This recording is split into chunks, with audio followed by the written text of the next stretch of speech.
Print ഏതായാലും നിങ്ങൾ അവതരിപ്പിച്ച നിങ്ങളുടെ ധനമന്ത്രി നിർമ്മലാ സീതാരാമൻ അവതരിപ്പിച്ച ബജറ്റ് ഇന്ന് കണ്ടതാണ്. വലിയ തരത്തിലുള്ള പ്രതിഷേധം എല്ലാ കോണുകളിൽ നിന്നും ഉയരുന്നുണ്ട്. നിങ്ങൾ വയനാട് ദുരന്ത ബാധിതർക്ക് ഒരു നയാ പൈസ നൽകിയില്ലെങ്കിലും, വിഴിഞ്ഞം പദ്ധതിക്ക് ഒരു പൈസ നൽകിയില്ലെങ്കിലും, ദേശീയപാതാ വികസനത്തിൻ്റെ പേരിൽ 6000 കോടി ഞങ്ങളിൽ നിന്ന് വാങ്ങിയിട്ട് തിരികെ നൽകാതിരുന്നെങ്കിലും, അവസാനമായി 5600 കോടിയുടെ വായ്പ വെട്ടിക്കുറച്ചതിലുമൊക്കെ ഞങ്ങൾക്ക് പരിഭവം ഉണ്ടെങ്കിലും ഈ തെരഞ്ഞെടുപ്പ് എടുക്കുന്ന വേളയിലെങ്കിലും ചിലതൊക്കെ ഞങ്ങൾ പ്രതീക്ഷിച്ചിരുന്നു. അതിലൊന്ന് എയിംസ് അടക്കമുള്ള കാര്യങ്ങളാണ്. എന്തിനാണ് ഇത്ര വൈരം, എന്തിനാണ് ഇത്ര പക കേരളത്തോട്? പ്രിന്റു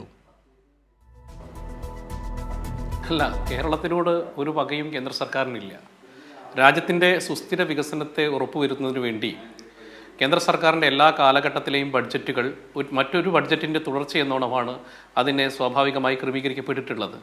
അതുകൊണ്ട് തന്നെ ഈ ബഡ്ജറ്റിൻ്റെ ഏറ്റവും കൂടുതൽ ഗുണം കിട്ടാൻ പോകുന്ന മറ്റു ബഡ്ജറ്റുകളെ അപേക്ഷിച്ച് നോക്കുന്ന സമയത്ത് ഈ കേരളം നേരിടുന്ന വലിയ സാമ്പത്തിക പ്രതിസന്ധിയിലും കടമെടുപ്പിലുമൊക്കെ ഉള്ള ഈ കേരളത്തിന് ഏറ്റവും നല്ല രീതിയിൽ ഡെവലപ്മെന്റ് ചെയ്യാൻ പറ്റുന്ന പദ്ധതികളാണ് കേന്ദ്ര സർക്കാർ, പ്രത്യേകിച്ച് ഒരു കേരളത്തിന് വേണ്ടി പാക്കേജ് എന്ന രീതിയിലാണ്. താങ്കൾ പറഞ്ഞ ഒരു വാക്കിൽ ഞാൻ ചോദിക്കുകയാണ്, കേരളം നേടുന്ന ഈ സാമ്പത്തിക പ്രതിസന്ധിയിലും കടമെടുപ്പിലും ഒക്കെ വലിയ പ്രതിസന്ധി ഉണ്ടെന്ന് താങ്കൾ സമ്മതിച്ചു. അത് നല്ല കാര്യം. അല്ല ഞാനൊന്നും ഞാൻ ഇടപെടട്ടെ. ഞാനൊന്ന് പറഞ്ഞതിന് ശേഷം അങ്ങ് ഇടപെടുന്നതല്ല അതിൻ്റെ നല്ലത്.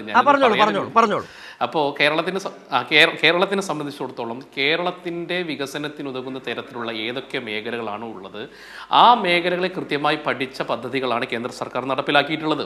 അതിനകത്ത് നിങ്ങൾ നോക്കുക, കേരളത്തിൻ്റെ ടൂറിസം വികസനം, അതോടൊപ്പം തന്നെ ആയുർവേദ ഹമ്പുകൾ, ധാതു ഇടനാഴി, മത്സ്യസമ്പത്തുമായി ബന്ധപ്പെട്ടിട്ടുള്ള വളർത്താനുള്ള സമ്പന്നുകൾ, നാളികേരവും കശുവണ്ടിയുമായി ബന്ധപ്പെട്ടിട്ടുള്ള അതിൻ്റെ ഉൽപ്പന്നങ്ങളുടെ മൂല്യവർദ്ധിത ഉൽപ്പന്നങ്ങളുടെ വികാസവുമായി ബന്ധപ്പെട്ട പദ്ധതികൾ, കടലാമ പരിചരണ പദ്ധതികൾ, മെഡിക്കൽ ഇൻസ്റ്റിറ്റ്യൂട്ടുകൾ, അങ്ങനെ നോക്കുന്ന സമയത്ത് കേരളത്തിന് വേണ്ടി പ്രത്യേക പാക്കേജ് എന്ന രീതിയിൽ വിവിധ പദ്ധതികൾ ഈ ബഡ്ജറ്റിനകത്തുണ്ട്.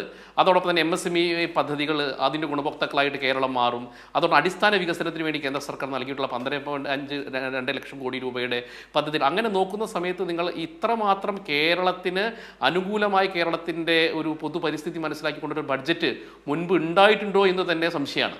നമ്മൾ നോക്കുന്ന സമയത്ത് കേരളത്തിൻ്റെ ഏതൊക്കെ മേഖലയാണ് കേരളത്തിൻ്റെ സാധ്യതകളുള്ളത്, ആ സാധ്യതകളൊക്കെ കൃത്യമായിട്ട് വലിയ വളർച്ചയ്ക്ക് വേണ്ടി ഉതകുന്ന തരത്തിലാണ് കേന്ദ്ര സർക്കാർ ഈ ബഡ്ജറ്റിന് കൊണ്ടുവന്നിട്ടുള്ളത്. കേരളത്തിന് വേണ്ടി മാത്രമാണ്. ഇപ്പോൾ മെഡിക്കൽ, ആയുർവേദ ഹമ്പായിക്കോട്ടെ, മത്സ്യത്തൊഴിലാളി മേഖലയുടെ വികാസമായിക്കോട്ടെ, ധാതു മേഖല, അത് വളരെ പ്രധാനപ്പെട്ട ഒരു കാര്യമാണ്. അതോടൊപ്പം തന്നെ നോക്കൂ, കേരളത്തിന് അനുവദിച്ചിട്ടുള്ള പണം മുൻപത്തേക്കാൾ 10,000 കോടി രൂപ കൂടുതൽ അനുവദിച്ചിട്ടുണ്ട്.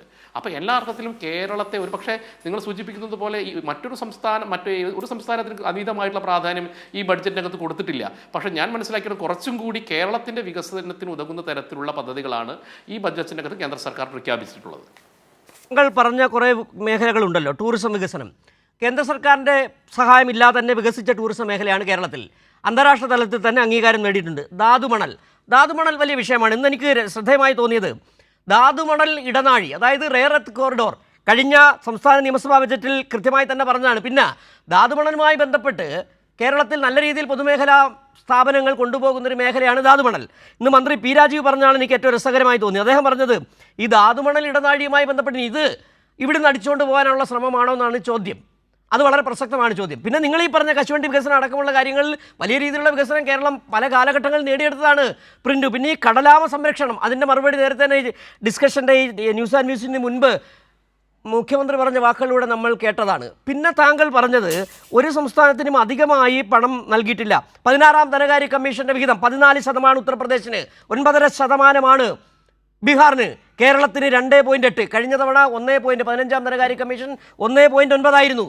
3.85 ആയിരുന്നു നമ്മുടെ വിഹിതം. അതാണ് വെട്ടിക്കുറച്ച് 1.9 ആക്കിയത്. ഇപ്പോൾ 2.8 ആക്കുകയും ചെയ്തിരിക്കുന്നത്. ഇവിടെ എവിടെയാണ് നിങ്ങളുടെ പങ്ക്? നിങ്ങൾ എന്താണ് സംഭാവന ചെയ്തത്? അതാണ് ഈ ചോദ്യത്തിൻ്റെ. എന്ത് ബജറ്റാണിത്? കേരളത്തിന് വേണ്ടി ഏതെങ്കിലും കാര്യമുണ്ടോ ഇതിനകത്ത്? അതുപോട്ടെ, ഏതെങ്കിലും ക്ഷേമ പ്രവർത്തനമുണ്ടോ? കർഷകർക്ക് വേണ്ടി എന്തെങ്കിലും ഉണ്ടോ? പറഞ്ഞിട്ടുണ്ടോ? അല്ല, ഞാൻ നേരത്തെ സൂചിപ്പിച്ചല്ലോ, പൊതു ബഡ്ജറ്റുകളെ സംബന്ധിച്ചിടത്തോളം ഈ നടപ്പിലാക്കാൻ പറ്റാത്ത പല അനവധി പദ്ധതികൾ പ്രഖ്യാപിച്ചിട്ട് ആ പദ്ധതികൾ നിൽക്കുന്ന സർക്കാരല്ല കേന്ദ്ര സർക്കാർ. കഴിഞ്ഞ വർഷത്തെ ബഡ്ജറ്റിൽ നടപ്പിലാക്കിയ പദ്ധതികളുണ്ട്. ആ പദ്ധതികൾ ഗുണഭോക്താക്കളായിട്ട് കേരളത്തിൽ അനവധി ജനങ്ങൾക്ക് അതിൻ്റെ നേട്ടം കിട്ടുന്നുണ്ട്. ഇപ്പോൾ MSME പ്രൊജക്റ്റ് എടുക്കുക. അങ്ങ് സൂചിപ്പിച്ചതുപോലെ തന്നെ ഇപ്പോൾ ഡെഡിക്കേറ്റഡ് റെയർ എർത്ത് കോറിഡോർ, ആ കോറിഡോറുള്ള 2 സംസ്ഥാനങ്ങളെ ഇന്ത്യ മഹാരാജ്യത്തുള്ളൂ. ഒന്ന് ഗോവയും ഒന്ന് കേരളമാണ്. അതിനുവേണ്ടി മാറ്റിവെച്ചിട്ടുള്ള 8780 കോടി രൂപയാണ്. അപ്പോൾ അതിൻ്റെ ഭൂരിപക്ഷവും അതിൻ്റെ ഗുണഭോക്താവായിട്ടും വരുന്നത് നമ്മുടെ സംസ്ഥാനമാണ്. അതോടൊപ്പം തന്നെ ബയോഫാർമയുടെ പദ്ധതി, അതിനുവേണ്ടി 10,000 കോടി രൂപയാണ് മാറ്റിവെച്ചിട്ടുള്ളത്. നമുക്കല്ല ആയുർവേദത്തെ എത്രമാത്രമാണ് നമ്മുടെ നാടും അതുമായി ബന്ധപ്പെട്ടുള്ള കാര്യങ്ങൾ അറിയാമല്ലോ. അപ്പോൾ അതിൻ്റെ ഒരു 70% അതിൻ്റെ മേജർ ഷെയർ കിട്ടാൻ പോകുന്ന സംസ്ഥാനം കേരളമാണ്. അതോടൊപ്പം തന്നെ MSME പ്രൊജക്റ്റിന് വേണ്ടിയുള്ള 10,000 കോടി രൂപ. അങ്ങനെ അലൈഡ് ഹെൽത്ത് പ്രൊഫഷണൽസിന് വേണ്ടിയുള്ള ട്രെയിനിങ് പ്രോഗ്രാമുകൾ, നമ്മുടെ നാട്ടിൽ ഏറ്റവും കൂടുതൽ ആളുകൾ നഴ്സിംഗ് ഡോക്ടർ മേഖലയുള്ളതാണ്, അവർക്ക് വേണ്ടിയിട്ടുള്ള സ്പെഷ്യൽ പ്രോഗ്രാമുകൾ. അതോടൊപ്പം തന്നെ 1.5 ലക്ഷം പേർക്കുള്ള ഗെയർ ഗിവേഴ്സ് പരിശീലനം. ഗെയർ ഗിവേഴ്സ് പദ്ധതിയുടെ ധാരാളം യുവതാക്കൾക്കാണ് അതുമായി ബന്ധപ്പെട്ട് അവസരങ്ങൾ കിട്ടുക. അതോടൊപ്പം തന്നെ 5 യൂണിവേഴ്സിറ്റി ടൗൺഷിപ്പ്. ഇപ്പോൾ കേരളം പോലുള്ള എഡ്യൂക്കേറ്റഡ് ഹമ്പായിട്ടുള്ള ഒരു സ്ഥലത്ത് സ്വാഭാവികമായിട്ട് ദീർഘമായി വായിക്കേണ്ടതില്ല. നിർമ്മലാ സീതാരാമൻ വായിച്ച് നമ്മൾ കേട്ടതാണ്. ഈ പറഞ്ഞ കാര്യങ്ങളൊക്കെ നിങ്ങളുടെ ഒരു കേന്ദ്രമന്ത്രി ഇവിടെ 5 പ്രാവശ്യം, 10 പ്രാവശ്യം പറഞ്ഞിട്ടുണ്ട് എയിംസുമായി ബന്ധപ്പെട്ട്.